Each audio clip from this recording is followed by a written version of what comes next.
Hi, Marsha. Hi, Ray. So you have a lot going on. You've got a couple hundred townhomes, a couple bunch of buildings, single family homes, but you also have all these amenities that you need to keep track of. Is that Yes, correct? yes. Why don't you give me a quick list of the amenities? We have a little bit larger than Olympic sized swimming pool, which is the main pool, and a kiddie pool as well. Beyond the pool and deck area, we have about an acre and a half to 2 acres of rec area, which includes a full regulation sized bocce court, horseshoe court, cornhole, ping pong, grassy area, 4 natural gas grills. Then beyond the rec area and the swimming pool, we have one regulation size tennis court. Then we have 2 other tennis courts which you can play tennis on, and the lines have been painted for 4 pickleball courts. In addition, we have one basketball hoop. We have a magnificent retention pond, which holds the water from the Massanucket River, which is in the state of New Jersey. Through Bergen County, it runs. It goes through 2 other communities here as well, but we have the pond. It is beautiful. We have a walking path around it. We have walking trails that go from our different cul-de-sacs down to the pond, and that also gets maintained. We have 2 Bellagio-style fountains in it. So it is in Mahwah. It is the jewel in the crown. We're surrounded by dozens of other communities, the majority being condominium. So we're very rare up here. And there was only one other community that actually had a golf course, but they sold it recently to Toll Brothers.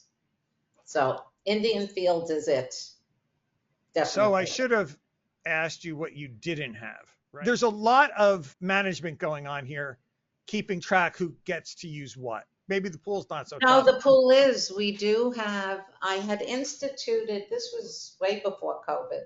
We bought the software and the camera, a video camera, to take ID cards. And each year it has the name, the address, and if the homeowner wants a tennis court key or a key to the clubhouse. I think I forgot all about the clubhouse. I have a big clubhouse, full kitchen, living room, meeting room, TV room that can be rented out for parties, full restrooms. It's almost like a half a house. It's missing bedrooms. That's about it. The ID card and the keys are kept track of within the software program that covers it. And then each year they bring in their ID card, and it's the perfect opportunity to update cell phone numbers, email addresses, anything that has changed as far as contact and communication issues. New vehicles, we keep track of that. New stickers for the car. So each year when they come in to get their 2025 sticker, we go through updating contact information. You have the ID card, which seems critical to your operation. Is that true? Yes, yes. And I noticed that you said yearly, it must be updated. Is it that you don't give people a choice? It becomes inactivated because you have so much to keep track here. I would imagine you just don't have time for pieces of paper and people just showing up at the management office, right? Yes, yes and no. They do, they wander in. I just got a new car, so I'm able to delete the old car, put the new car in. It really isn't that monstrous. Initiating it originally to get everybody on board and get everybody in here, to take their initial photo. Now it's a lot easier when the units turn over. During a welcome session, I'll take pictures so they have their pool cards and IDs to move around. And we don't automatically give out clubhouse keys or tennis court keys. They are proprietary keys. They can only be made in one locksmith within Ramsey. And we don't want hundreds and hundreds of keys. Now, I know a lot of communities do have the swipey cards, and you automatically get it because it opens up everything, but they chose here not to do that. If you want a key, you can get a key. If you lose a key, you pay for the new key. This is a tremendous amount of usage to keep track of, right? Because even though you have a lot of items, I'm sure there's times everybody wants to play tennis at the same time. Everybody wants to play bocce ball at the same time. Everybody wants to use the party room at the same time. How is that all? First of all, you seem extremely calm, right? For this all going on, very peaceful. How does this all get managed? Are there people involved in all this, or is it all technology? Because it's a lot. No, well, I would say it's 50-50. Technology wise is what I manage internally to keep track of who has a key, what the key number is, that it all feeds into this ID card. It'll show tennis court key, clubhouse key. And it's also on an Excel spreadsheet, very simply. And whoever wants to play tennis or pickleball or bocce, they do it with sign-up sheets downstairs so they come down and they sign up the old-fashioned way. They're not on Teams. They're not on Court Reserve. That would be mind-blowing to get everything. They don't read emails, never mind sign up online. So you have some process, though, to manage who's going to get to use the tennis courts at any certain. No, I do not. That is up to the tennis committee. Any activity other than renting the clubhouse, which they must do through the management office because there are fees involved, and I keep track of the dates of who wants to rent it and who doesn't. There are also social committee activities that go on. So that coordination I do handle. But as far as amenity usage other than the clubhouse, they're on their own. Wow. That seems like a pretty unique initiative. Well, it's 3 tennis courts and 4 pickleball courts. We're not a designated 55 and up community. We're almost 40 years old here. The original people that came in were downsizing, and sadly they're starting to depart.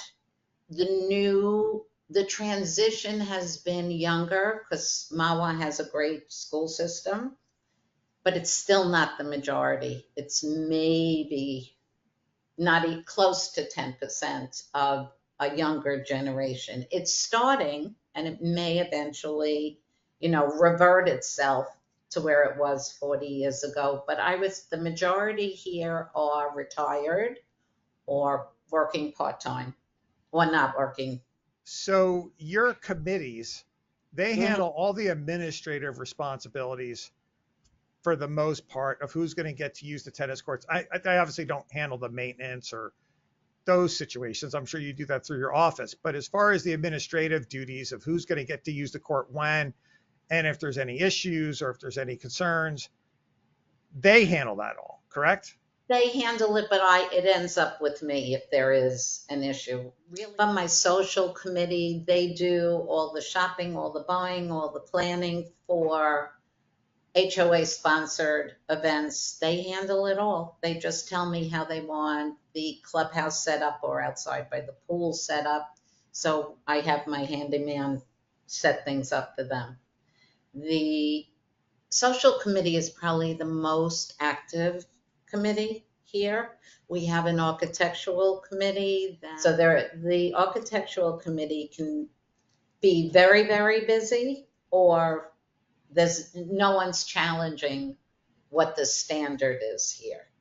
They try to, without it being a condominium where you have zero choice, here there's a little bit more flexibility, but you have to get it approved if it's not a standard.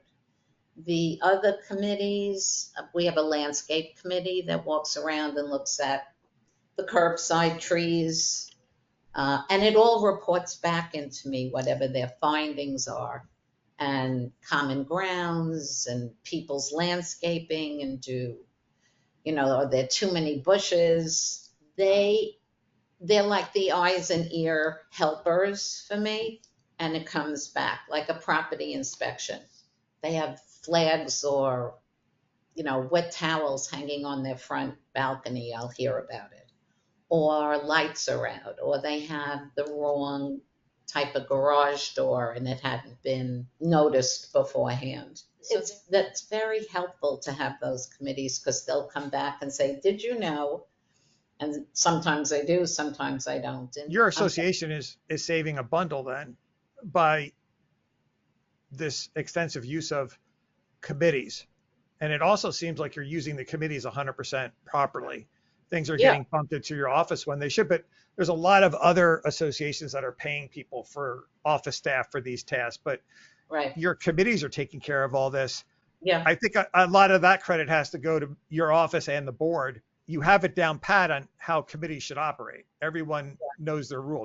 You're smiling, I guess. We have a committee called the Sunshine Committee, that if somebody has their tonsils out, or God forbid is in the hospital, or gets a bad diagnosis, or somebody passes away, or the 90th grandchild being born, they send out little Indian field cards that we have, congratulations, get well, thinking of you.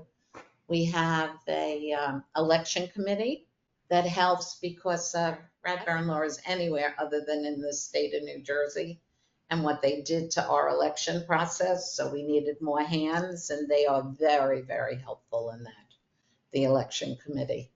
And who else we have a recreation committee also that handles the bocce court and the horseshoes. And then they'll do an occasional seasonal barbecue. So we have a lot of them, but they're all very useful.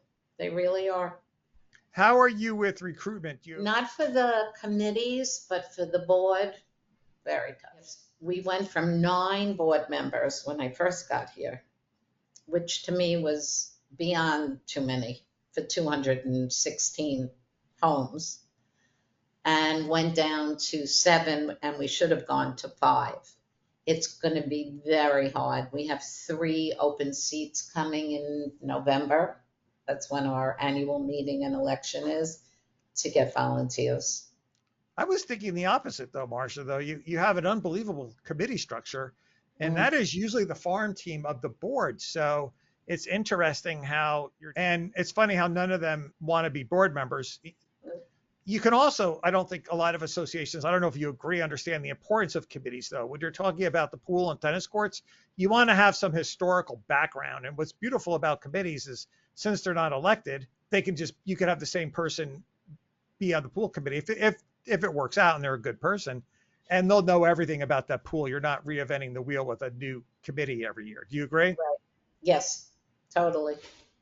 Don't you think that your office plays a huge role in the fact that people are involved in these committees and they're working so well? I mean, you should give yourself a little credit. Oh, absolutely, because we work as partners. We definitely do. No matter the size of the committee or what the committee is, they're definitely my partners. The board is my biggest partner. It's pretty impressive. First of all, how calm you are, and all the things going on. And somebody's doing a great job over there, and you're a huge part of that, obviously. I'll save it for another time why you can't get any more board members based on how many committee people you have. And that may not be a story that we want to share, because sometimes that involves other aspects that you just want to keep to yourself. But I want to thank you so much for taking time to meet. Oh, you're so very welcome. I so enjoy webinars. We're not doing anything in New Jersey? No, we just had a 2-hour live stream this morning. Today. Yep. So I don't know why I don't have it. I'm going to have to go onto your link and see. Maybe I just didn't go out as far as the summer. I'll send you a link to my website. It's a little easier to track it that way, because all the chapters I work with are on there. Anyway, thank you so much, Marsha. Thank you. You're so very welcome. And I do enjoy the webinars, I know, but I actually enjoy it because it's not dry. by any means, and some of them can be. No, I appreciate everybody that watches. Thanks again. And Oh, you're welcome. Thank you too.